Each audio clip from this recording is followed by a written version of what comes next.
सोचिए अगर प्रधानमंत्री इसी तरह से इफ्तार की पार्टी में जाते तो तब भी क्या इस तरह का विलाप होता? अगर जवाब है हां, तो क्या तब हुआ था जब प्रधानमंत्री मनमोहन सिंह के बुलावे पर तब के सीजीआई गए थे? आज पूरी कहानी को बहुत ध्यान से समझिएगा, बहुत दिलचस्प है साहब। देखिए, अब तक विपक्ष को ईसी, ईडी, सीबीआई पर तो भरोसा नहीं था ना। ईसी, ईडी, सीबीआई पर नहीं था। अब लग रहा है साहब विपक्ष का भरोसा सीजीआई से भी उठ गया। सीबीआई के बाद सीजीआई से भी भरोसा उठ गया। CGI, chief justice of India. जानते हैं क्यों? एक वीडियो की वजह से जो इस वक्त आपकी टीवी स्क्रीन पर है। आप कहेंगे बहुत खूबसूरत वीडियो है साहब, बहुत ही खूबसूरत वीडियो है साहब। प्रधानमंत्री नरेंद्र मोदी के हाथ में आरती का थाल, गणपति बप्पा मोरया, मंगल मूर्ति मोरया। क्या समस्या हो सकती है इससे? लेकिन कल तक विपक्ष के लिए जो CJI, chief justice of India, मुख्य न्यायाधीश, संविधान और सो कॉल्ड खतरे में लोकतंत्र के सबसे बड़े प्रहरी थे ना, सबसे बड़े, आज अचानक से उनकी निष्ठा और निष्पक्षता पर शंका और संदेह होने लगा है साहब। क्योंकि CJI, chief justice of India, justice Chandrachud ने गणेश पूजन के मौके पर जितने लोगों को न्योता दिया ना, उसमें मोदी जी को बुला लिया। मोदी जी वहां आ गए, गणेश पूजन हो गया सीजेआई के घर पे, बवाल हो गया। गणेश पूजन, मोदी जी, सीजेआई। आप सोच, इसी वजह से ना एक तो इंडी गठबंधन और एक पूरे इकोसिस्टम के पेट में जबरदस्त मरोड़े पड़ रहे हैं। इंडी गठबंधन के सहयोगी बेहद परेशान हैं। सीजेआई ने मोदी को गणेश पूजा में कैसे बुला लिया? मोदी सीजेआई के घर पर कैसे चले गए? पूजा भी कर ली, ये कैसे हो गया? संदेह होने लगा है साहब अब तो सीजेआई पर, न्यायपालिका पर भरोसा सा डगमगाने लग गया।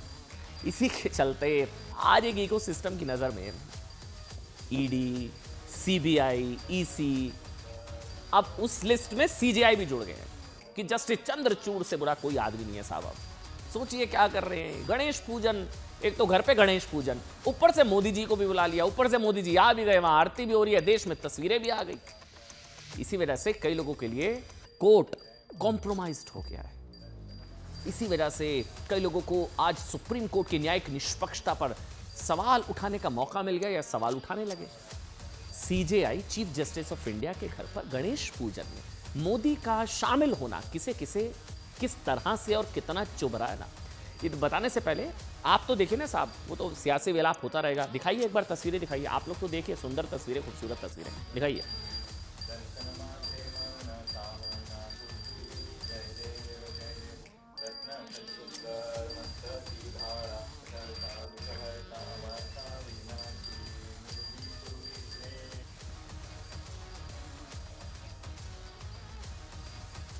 वैसे भी प्रधानमंत्री नरेंद्र मोदी कह चुके हैं, कुछ लोग जब ओम सुनते हैं तो ओम की ध्वनि भी उन लोगों को कानों में कष्ट पहुंचाती है।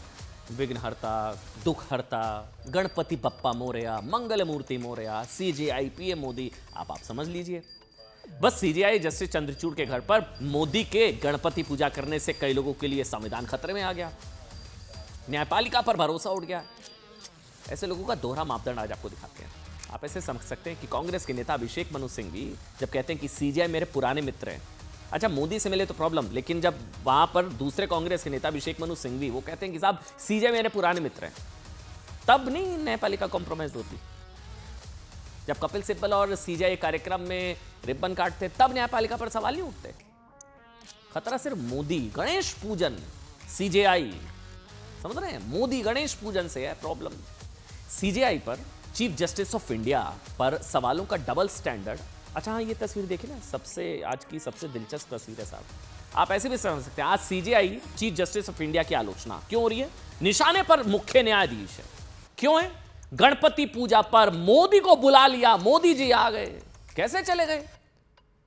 2009 में जब तत्कालीन सीजेआई केजी बालाकृष्णन मनमोहन सिंह के बुलावे पर इफ्तार पार्टी में बुलाया था, इफ्तार थी, तब ना संविधान खतरे में आया था, ना न्यायपालिका पर से भरोसा उठा था, ना किसी को शंका हुई थी, ना कोई डाउट हुआ था। अब क्यों हो रहा है? अब गणेश पूजन है क्या, इसलिए प्रॉब्लम? इफ्तार में जाए तो प्रॉब्लम नहीं है सीजेआई, लेकिन मोदी जी सीजेआई के घर पर गणेश पूजन कर ले तो प्रॉब्लम है। सुनिएगा, इसलिए प्रधानमंत्री नरेंद्र मोदी के सीजेआई के घर में गणेश पूजा में शामिल होने का जबरदस्त सियासी विरोध शुरू किया। तो सवाल तो ये उठेंगे कि भाई दिक्कत मोदी के सीजेआई के घर पर जाने से है या सीजीआई के गणपति पूजा के कार्यक्रम से है या गणपति पूजन से है, क्योंकि इफ्तार में तो गए सीजीआई, तब तो प्रॉब्लम नहीं हुई।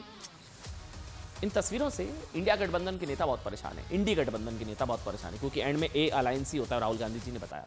बहरहाल उद्धव गुट के नेता खुद बता रहे हैं कि इन तस्वीरों से उनकी सांसें अटकी हुई है। उद्धव गुट के नेता संजय राउत बहुत परेशान है।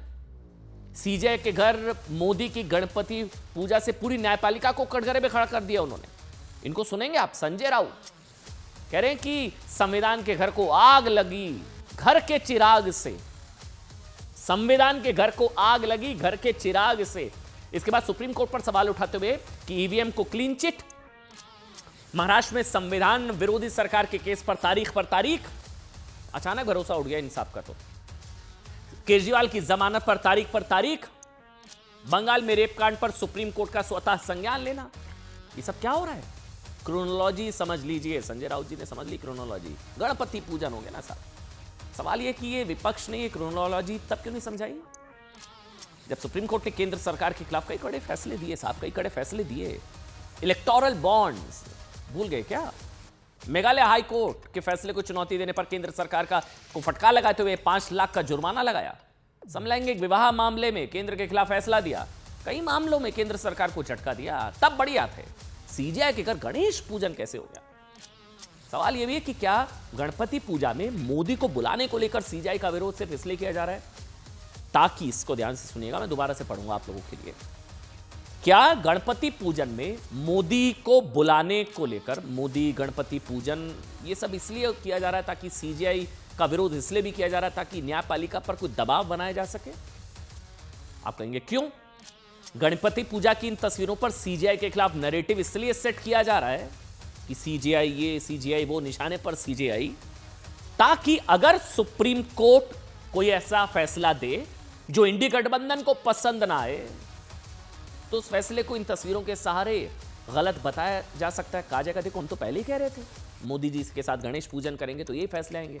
अच्छा, एक एग्जांपल देते हैं। इस बात को आप ऐसे समझ सकते हैं कि कल क्या होने वाला है। कल सुप्रीम कोर्ट शराब घोटाला मामले में तिहाड़ जेल में बंद अरविंद केजरीवाल की गिरफ्तारी पर फैसला सुनाने वाला है। कल आने वाला है फैसला। अब कल केजरीवाल को सुप्रीम कोर्ट ने जमानत दे दी तो विपक्ष सुप्रीम कोर्ट को संविधान का रक्षक बताएगा। तब सारे दाग धुल जाएंगे। संविधान का रक्षक, लोकतंत्र का सबसे बड़ा प्रहरी, जमानत को न्याय की जीत बताया जाएगा। बाई चांस जमानत नहीं दी केजरीवाल को कल, नजर रखिएगा इस पे, बाई चांस जमानत नहीं दी तो सुप्रीम कोर्ट के फैसले पर क्या यह कहा जाएगा कि देखिए उसके संकेत तो संजय राउत ने आज ही दे दिए, आरजेडी ने दे दिए, संजय राउत ने, सारे नेताओं ने दे दिए कि गणपति पूजन मोदी इसीलिए तो नहीं हुआ केजरीवाल जी को जमानत नहीं दी। देखिए मोदी की गणपति पूजा की इन्हीं तस्वीरों के बाद ना उद्धव गुट कह रहा है कि सीजीआई खुद को उस केस से अलग कर लें जिसमें शिंदे गुट और उद्धव गुट शिवसेना पर दावा कर रहे हैं। वकील प्रशांत भूषण साहब कह रहे हैं कि ये न्यायपालिका के लिए बुरा संकेत है। मनोज झा कह रहे हैं कि ऐसी तस्वीरों से गलत मैसेज आता है, जबकि बीजेपी कह रही है कि विपक्ष को सीजीआई के घर मोदी के जाने से ज्यादा गणेश पूजन से दिक्कत है। हमारी शंका इतनी है कि क्या ये संविधान के रखवालदार इस प्रकार से अगर राजनीतिक नेताओं से मिलते हैं तो लोगों के मन में शंका है। हमारी जो केस है महाराष्ट्र में, जो घटना बाह्य सरकार चल रही है और उसकी सुनवाई चंद्रचूड़ साहब के सामने चल रही है, तो हमें शंका है कि हमें न्याय मिलेगा। इस प्रकार से पहले डॉक्टर मनमोहन सिंह बतौर प्रधानमंत्री इफ्तार की पार्टी रखते थे, क्या उसमें चीफ जस्टिस नहीं आते थे? जब इफ्तार पार्टी में चीफ जस्टिस और प्रधानमंत्री मिल सकते हैं और बैठ सकते हैं, गुफ्तगू कर सकते हैं, they can break breads together, उस समय जब एक टेबल पर बैठ के, देखिए विपक्ष कह रहा है कि सीजीआई को, इसको बहुत ध्यान से समझिएगा जो मैं अब आपको समझा रहा हूं, विपक्ष की आपत्ति क्या है, मतलब शिवसेना की, आरजेडी की, एक इकोसिस्टम की, सीजीआई का, चीफ जस्टिस ऑफ इंडिया का मोदी को अपने घर पर बुलाना संविधान में सेपरेशन ऑफ पावर के खिलाफ है। Separation of power, judiciary, executive.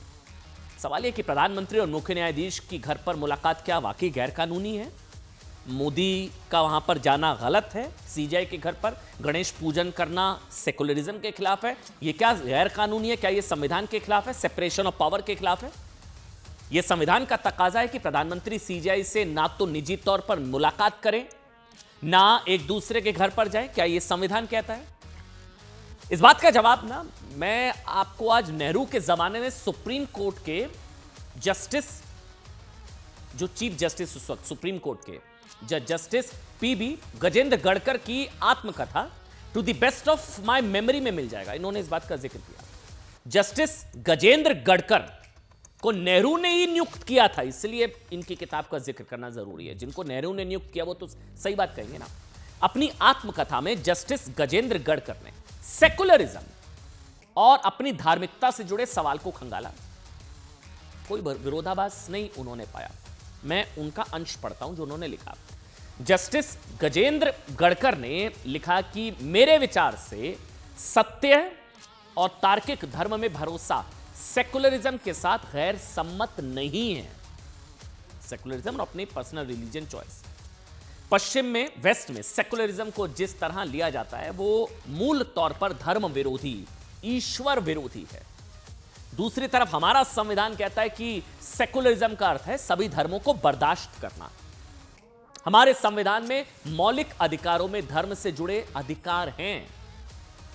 कुछ लोगों को लगता है कि सेकुलरिज्म का अर्थ होता है, ये जस्टिस पीबी गजेंद्र गड़कर को मैं पढ़ रहा हूं, सुनिएगा एक एक शब्द को, कोट करिएगा इसको कहीं। उन्होंने लिखा कि कुछ लोगों को लगता है कि सेकुलरिज्म का अर्थ होता है धर्म विरोधी होना, लेकिन मेरे हिसाब से यह भारतीय संविधान की सेकुलरिज्म की व्याख्या के खिलाफ है। आप विधर्मी हो सकते हैं, अधार्मिक हो सकते हैं, धार्मिक हो सकते हैं, फिर भी नागरिक है साहब, और आपके अपने अधिकार हैं, तमाम अधिकार आपके पास हैं और आपको हर किस्म के कर्तव्य का पालन करना है। सुप्रीम कोर्ट के मुख्य न्यायाधीश रहे गजेंद्र गड़कर नेहरू के जमाने में, जिनको नेहरू ने नियुक्त किया, वो अपनी आत्मकथा में लिखते हैं कि नेहरू के बाद प्रधानमंत्री बने लाल बहादुर शास्त्री भी उन्हें अपने घर पर बुलाया करते थे। अच्छा, मोदी क्यों पहुंच गए सीजीआई, ये बवाल हो रहा है ना। गजेंद्र गड़कर अपनी किताब में लिखते हैं कि लाल बहादुर शास्त्री उन्हें घर पर बुलाया करते थे। गजेंद्र गड़कर लिखते हैं कि एक बार शास्त्री जी ने उन्हें कहा कि उनके साथ घर में बैठकर भोजन करना चाहते हैं, अपनी पत्नी के साथ बिना किसी औपचारिकता के कुछ महत्वपूर्ण विषयों पर बात करने के लिए। गजेंद्र गड़कर ने हां भरी और शास्त्री जी के साथ भोजन किया। अब क्या यह माना जाए साहब कि लाल बहादुर शास्त्री ने सेपरेशन ऑफ पावर के सिद्धांत का उल्लंघन किया? सीजीआई गजेंद्र गड़कर लिखते हैं, उस वक्त नेहरू के जमाने के तत्कालीन गृह मंत्री तो उनके घर पर नियमित तौर पर आते थे।